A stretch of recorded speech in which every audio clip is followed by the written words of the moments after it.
"Mama, the roof is leaking again," Nomsa called out as she placed a plastic bucket under the steady drip drip that had become the early morning alarm clock.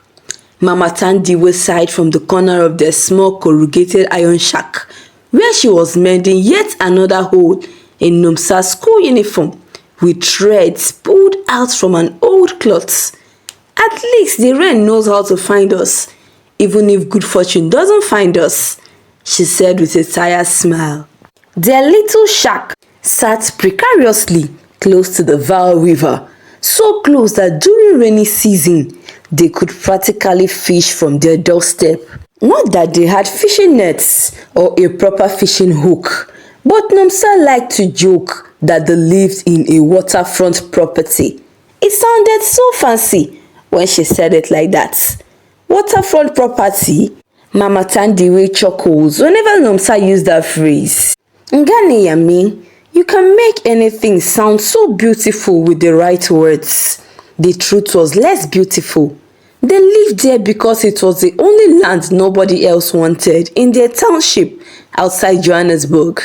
The ground was always damp. Mosquitoes threw nightly parties during heavy rains. The rain would even come up to their door, so close to their door like an uninvited guest who didn't know when to leave.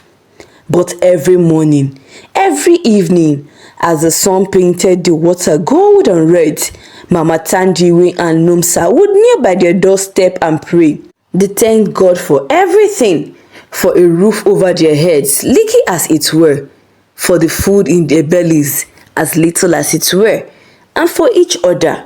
"Nkose," Mama Thandiwe said, "we may not have much, but we have you, and that is enough." Nomsa, now 16, with eyes that held wisdom beyond her years, she added her own prayers. Usually, they involved requests from school fees, but lately, she had been praying for her mother's strength. Mama Thandiwe was growing thinner every day, and Nomsa could see the worry lines deepening around her eyes like small rivers of concern. "Nkose, please keep Mama strong and healthy for me. Amen." This was their ritual every morning and evening. As soon as Nomsa stepped out onto the dusty paths leading to school through the township, the voices started, "Nomsa, Nomsa, the river girl." The name wasn't meant kindly. It referred to her daily ritual of washing her worn school uniform by the river each evening, and the habit of arriving school with damp clothes from her waterfront commute. "River girl, did you swim to school today?" Loretto, the chief tormentor, called out, while her friends giggled behind perfectly pressed uniforms and shiny shoes. Nomsa had learned to keep her head high and mouth shut during these moments. Mama Thandiwe taught her that people who usually mock others are afraid of something themselves. The real challenge wasn't the mockery, it was the walk itself. From her shack to Mandela Secondary School was exactly 14 kilometers. Nomsa had counted every step during her first year when the blisters were still fresh and her hopes were high. But now, in her fourth year, her feet had developed their own geography of calluses, and she would make every journey exactly in 2 hours and 37 minutes at a steady pace. She left home at 5:23 a.m. every morning after helping Mama Thandiwe fetch water from the river, saying their morning prayers.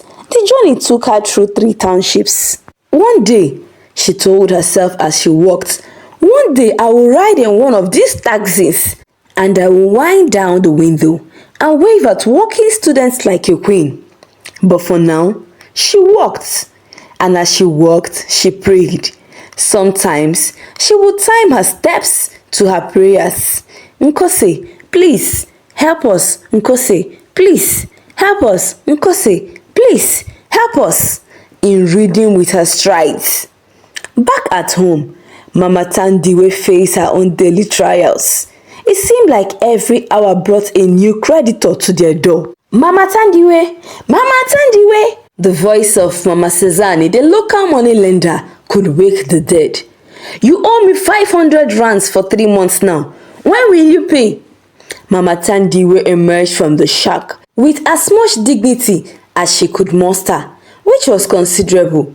Despite her circumstances, she carried herself like the teacher she used to be before Papa Sifo died and left them with nothing but memories and mountain debts. Mama Suzanne, how is the family? Don't ask me. I need my money. I understand and I will pay you. But not today. Today is not that day. Then when? Christmas? New Year? When my own children are at the university? Mama Thandiwe paused, looked towards the river and said, when Uncle Nkulu provides, Mama Suzanne, when God provides. The answers never satisfied the creditors, but it was the only honest one answer Mama Thandiwe could give. She owed money for milling meal, for paraffin, for Nomsa school books, for medicines when she had been sick last year. The debts had piled up like stones, and sometimes it felt like she was drowning in obligations even while living next to water. After each creditor left, Mama Thandiwe would sit by the doorstep and pray. Sometimes, Nomsa would find her there in the evenings, lips moving silently, hands clapped together. Mama, what do you often pray for? Nomsa asked one evening.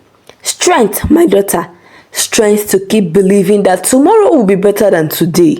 The worst day of every time was school fee collection day. Nomsa would wake up with a knot in her stomach that felt like she swallowed a stone. Mommy, today is... Shh, I know my child, I know. They would sit together in the pre-dawn darkness, both understanding what the day would bring. Nomsa would go to school and face the humiliation of being sent home for non-payment on fees. Again, maybe I should just stay home and stop going to school, Nomsa suggested. I could find work at the taxi ranch, help you pay the debts. Mama Thandiwe grabbed her daughter's shoulders with surprising strength. Nomsa Mtambu, don't you ever say that again.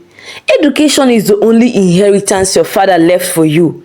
It is the only thing that can change our story. But Mama, I'm tired. I'm tired of being humiliated. Yesterday, Mr. John made me stand up in front of the whole class and announced that I hadn't paid my fees again. Some of the students laughed at me. And what did you do? Mama Thandiwe asked. I stood there and took it all in. What else could I do? Mama Thandiwe smiled. You did exactly right. You stood there with dignity. That's more valuable than money, child. Money can be earned, but dignity must be learned. Still, when the fees were due and they had no money, Nomsa would trek the 14 kilometers to school only to be sent home. On these days, she would walk extra slowly, stopping to talk to the river that ran alongside the road. River, you've been running for hundreds of years, haven't you? You never stop, even when there are rocks in your way.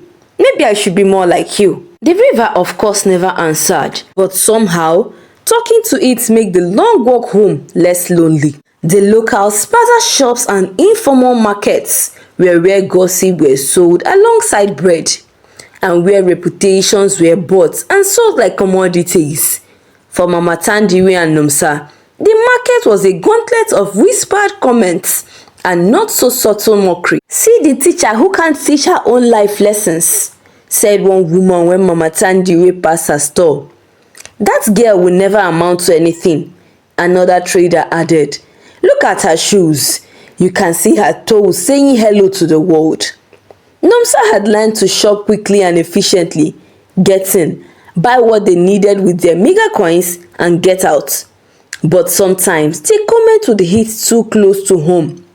Mama Thandiwe, why don't you just relocate to the river completely? Build a floating shack. At least you would never have water problems.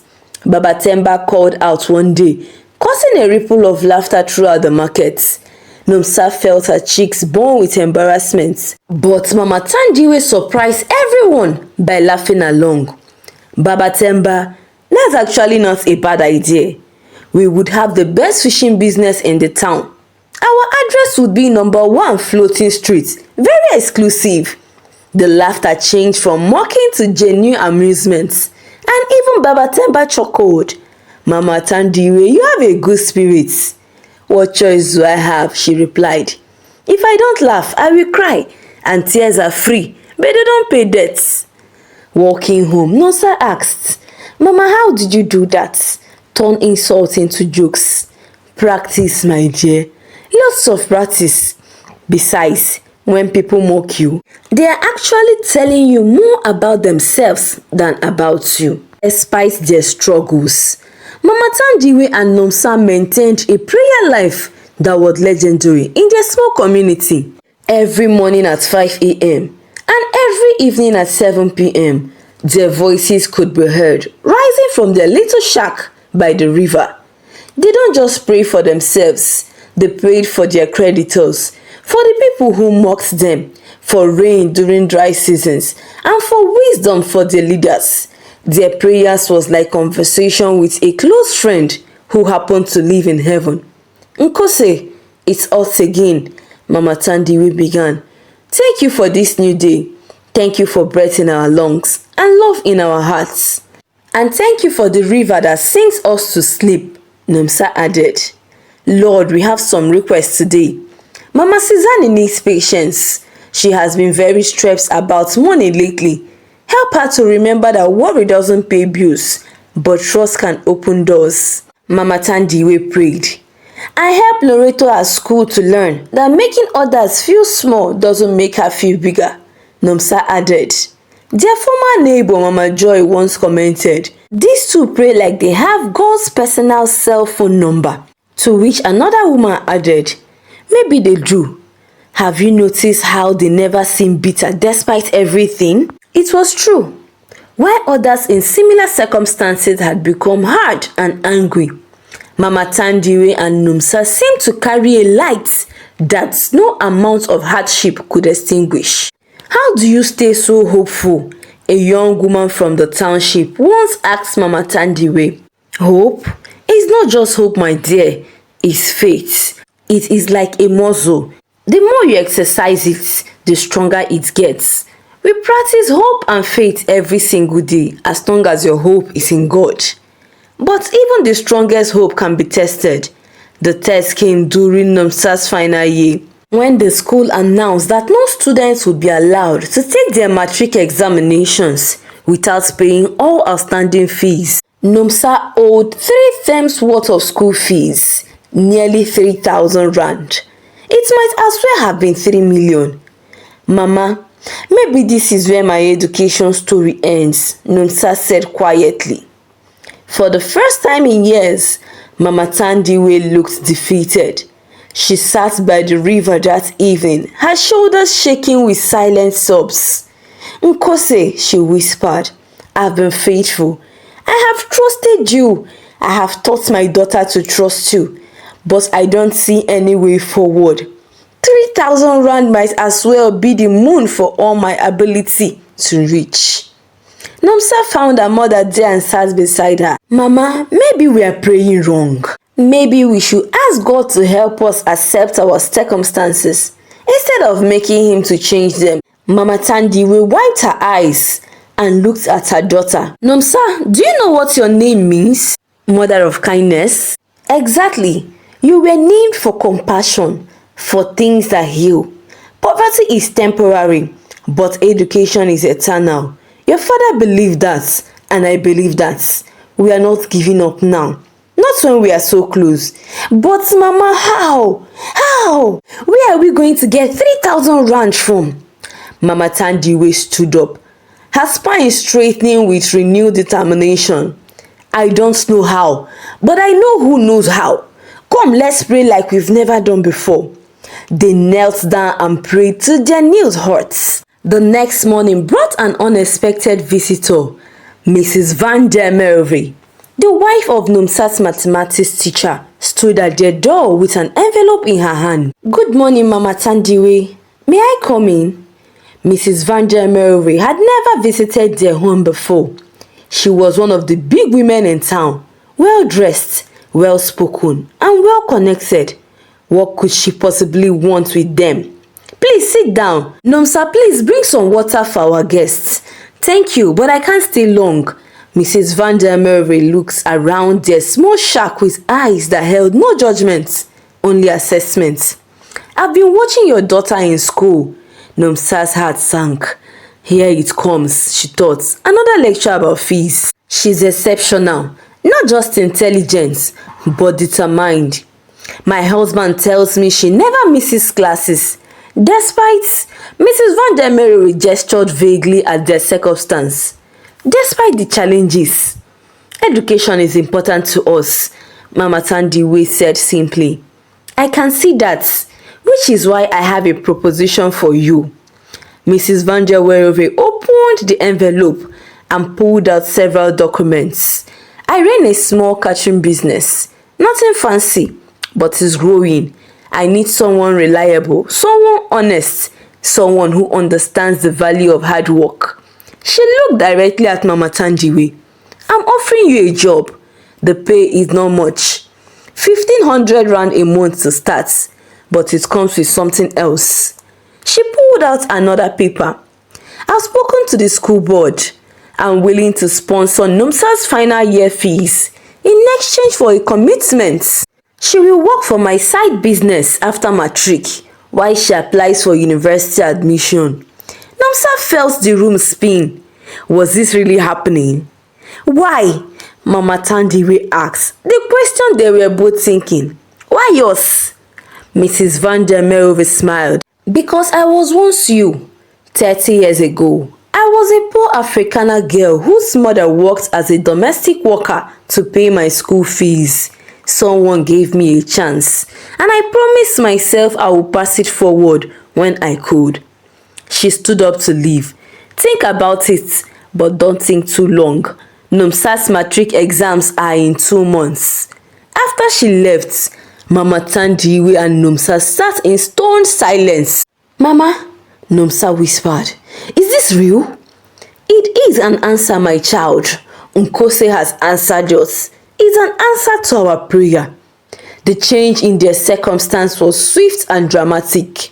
Mama Thandiwe started working for Mrs. Van der Merwe's catering business, and for the first time in years, there was steady income coming into their home.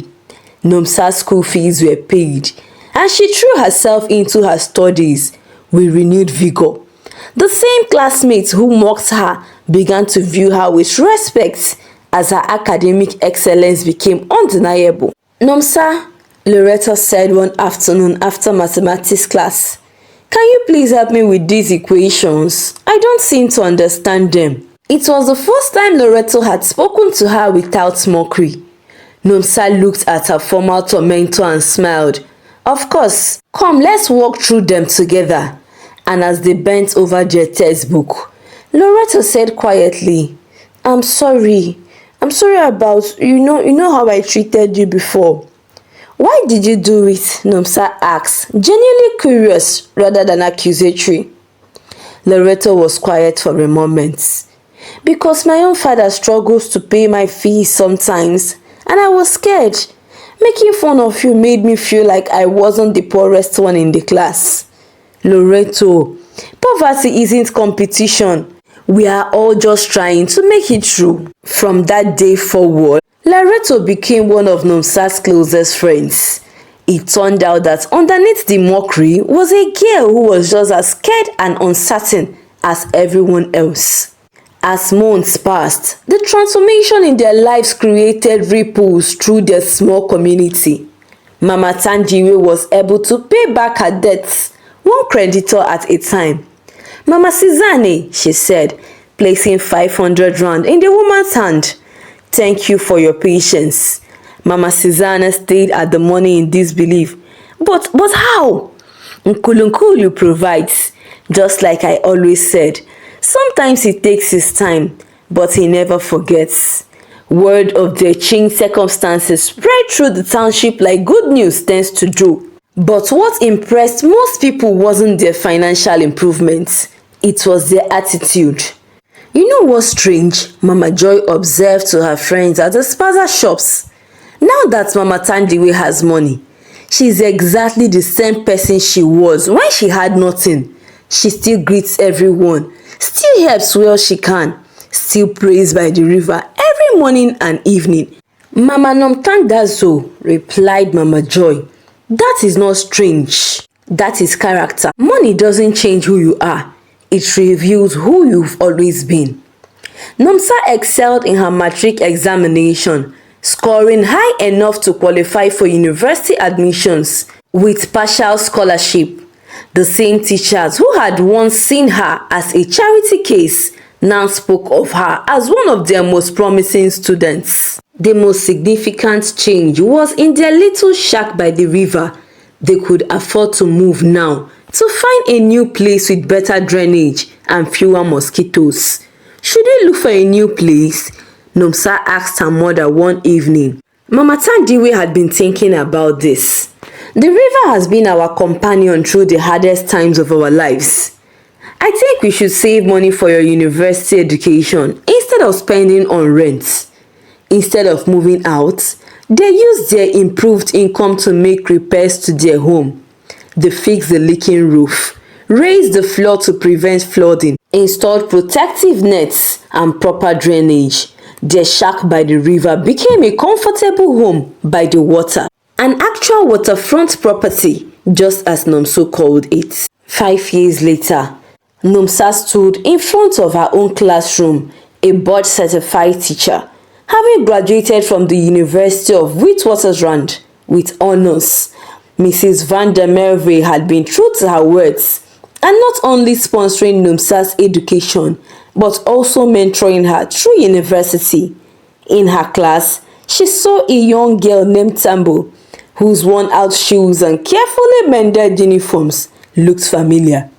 Tambo walked to school every day from the outskirts of the township, and Nomsa could see the same determination in her eyes that she remembered from her own school days. After class, Nomsa approached Tambo. How far do you walk to school each day? 10 kilometers, Miss Nomsa. That's quite a journey. What keeps you motivated in those long walks? Tambo smiled, and in that smile, Nomsa saw herself years earlier. I talk to God while I walk, and I tell myself that every step is taking me closer to my dreams. That's wise. Tell me, do you need help with your fees? Tambo's eyes widened with hope and fear. My gogo is trying, but it's difficult. She sells vegetable at the taxi rank. Come and see me tomorrow after school. I think we need to have a conversation about your future.